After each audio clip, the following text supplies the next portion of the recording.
Chief justice صاحب نے تقریر کی، آپ نے سنی ہوگی، پھر آج کی سماعت بھی ہوئی. ایک اہم بات ہے جو جمعے کی سماعت میں بھی اور پھر ہفتے کی تقریر میں بھی چیف جسٹس صاحب نے دہرائی ہے، اور وہ یہ ہے کہ اپیل دائر نہیں کی گئی یا کوئی نظر ثانی کی درخواست نہیں کی گئی، جس کا مطلب یہ ہے کہ کسی کو کوئی اعتراض نہیں ہے. اگر کوئی نظر ثانی ہوگی تو اسے سنا جائے گا. یعنی اس وقت بھی تھا کہ آپ نظر ثانی کر دیں، اب بھی آپ نہیں کر رہے ہیں. اب ظاہر آپ کی پوزیشن ہے کہ ہم تو مانتے ہی نہیں 3-2 کا ہے، 4-3 کا نظر ثانی کی ضرورت نہیں ہے، آپ کی پہلے دن سے پوزیشن ہے، تو آپ نہیں کریں گے. تو صورت میں چیف جسٹس نے آگے یہ کہا ہے کہ اگر آئین 90 دن میں انتخابات کی بات کرتا ہے تو یہ ہمارا فرض ہے یہ کہنا کہ 90 دن میں الیکشن ہو. یہ ہماری چوائس نہیں ہے، یہ ہماری ڈیوٹی ہے، بجائے اس کے کہ ہم کوئی وجہ ڈھونڈیں کہ ایسا کیوں نہیں کہنا چاہیے. شاہ زیب صاحب، بڑے ادب سے عدالت ظاہر ہے بڑی محترم ہے اور احترام کی جگہ ہے، اور ہم سب کو آئین اور قانون پابند کرتا ہے کہ ہم اپنے آئینی اداروں کی عزت کریں، وہ چاہے عدالت ہے، چاہے پارلیمنٹ ہے، چاہے دیگر آئینی ادارے ہیں. میری صرف یہ استدعا ہے کہ 90 روز کے انتخابات تو خیبر پختونخوا میں بھی ہونے ہیں. یہی آئین جو ہے وہ خیبر پختونخوا میں بھی پابند کرتا ہے کہ عدالت فیصلہ جاری کرتی اور خیبر پختونخوا میں بھی تاریخ دی جاتی کہ الیکشنز ہوں گے. کیا وجہ ہے کہ آئین پاکستان جو ہے اس کا ایک حصہ پنجاب میں الیکشنز کے لیے تو بہت زیادہ ایمفیسس دیتا ہے، اور دوسرے صوبے میں جس کی اسمبلی انہی حالات میں بالکل اسی پارٹی لیڈر کی انسٹرکشنز کے اوپر 48 گھنٹے کے فرق سے تحلیل ہوئی، وہاں پہ انتخابات کا حکم کیوں نہیں ہے؟ اب رہی بات ریویو کی، تو پارلیمان میری نظر میں ایک سپریم ادارہ ہے اور حکومت تخلیق ہے پارلیمان کی. پارلیمان نے وزیر اعظم کو منتخب کیا، لیڈر آف ہاؤس بنایا، اور پھر وزیر اعظم کو یہ اختیار دیا کہ وہ وفاقی حکومت کی تشکیل کرے. اس اختیار کو استعمال کرتے ہوئے جو کہ آئین میں درج ہے، وزیر اعظم نے وفاقی کابینہ بنائی اور جو امور حکومت ہیں وہ انجام دے رہے ہیں. پارلیمان کہتی ہے کہ یہ جو فیصلہ ہے سپریم کورٹ کا وہ 4 ججز کی اکثریت نے لکھا ہے، اور ہم اقلیتی فیصلہ جو 3 جج صاحبان کا ہے اس کو نہیں مانتے. مجھے آج تک اس بات کی سمجھ نہیں آ رہی کہ آئین اور قانون میں انا اور ضد نہیں ہوتی. آئین اور قانون بڑے سیدھے ہیں، اس میں جو چیز لکھی ہے اس کو کریں. اسی سپریم کورٹ آف پاکستان کے 4 معزز جج صاحبان نے اپنے فیصلوں میں لکھ دیا کہ ہم نے یہ جو پٹیشنز ہیں یہ 4 لوگوں نے خارج کر دی، اور انہوں نے کچھ بیک گراؤنڈ بھی دی کہ جو کچھ اینٹی روم میں کہا گیا. اس پہ ضد والی بات کوئی نہیں تھی. آج بھی ان سارے مسائل کا حل اور ان کرائسس کا حل ایک ہی ہے کہ عزت مآب چیف جسٹس صاحب یہ معاملہ جو ہے یہ رکھ دیں فل کورٹ کے سامنے. وہ ایک دفعہ یہ سارے فیصلے 4-3 والا، 3-2 والا،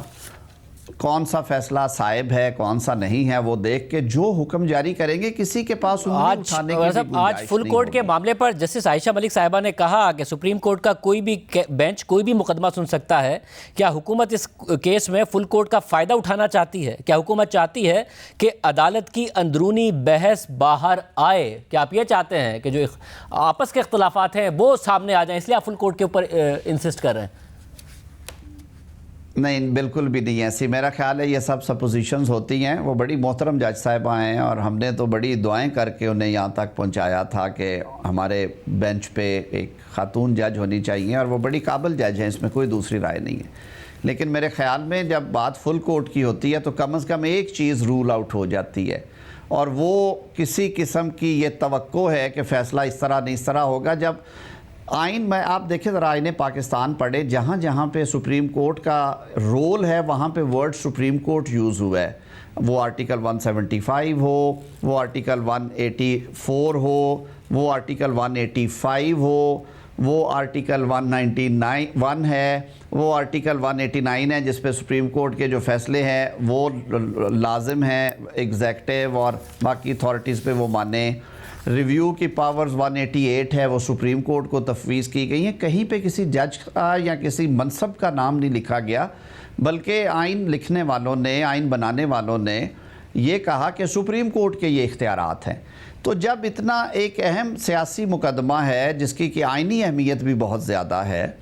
اور پورا ملک جو ہے اس کی طرف نظریں لگا کے دیکھ رہا ہے کہ اگر ملک میں جو انتخابات ہیں وہ ایک وقت پہ نہیں ہوتے، اور ایک صوبے میں سیگریگیٹڈ الیکشنز کرائے جاتے ہیں جس صوبے میں قومی اسمبلی کی نشستوں کا تناسب 53% ہے۔ مگر یعنی کہ طرز صاحب آپ یہ کہہ رہے ہیں ریویو میں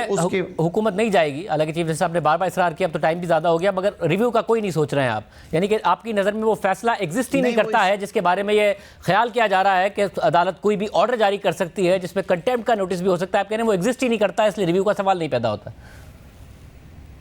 اس لیے نہیں کہ میں نے پہلے عرض کیا کہ پارلیمان جو کہ میں سمجھتا ہوں کہ حکومتی معاملات کے حوالے سے تخلیق کرنے والی اتھارٹی ہے حکومت کو، جس نے حکومت یہ بنائی ہے، جس کے پاس اختیار ہے کہ وہ کل وزیر اعظم کو گھر بھیج دے، پارلیمان کے پاس یہ اختیار ہے نا۔